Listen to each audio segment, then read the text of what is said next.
ఎవరొచ్చారో చూడు. బాగున్నారా సిస్టర్? బాగున్నాను. సిస్టర్, ఈ వచ్చే శుక్రవారం మాది వెడ్డింగ్ యానివర్సరీ ఉంది. పెళ్లికి ఎలాగో ఇద్దరు రాలేదు, ఈసారైనా తప్పకుండా రేయ్, రావాలి మీరు. తప్పకుండా వస్తాం రా ఈసారి. దివ్య నీళ్ళు తీసుకొని రా వెళ్ళి. నేనే తీసుకొస్తా.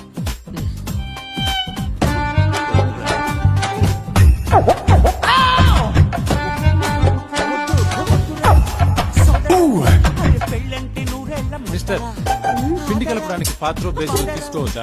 చూడండి పిండి కింద ఎలా పడిపోయిందో. నేను చూడనే లేదు.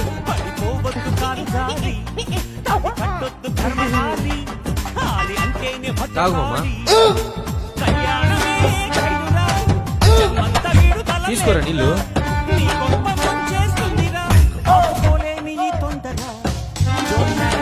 సరేరా, నేను వస్తాను. ఉండు మామా, ఎన్ని రోజులు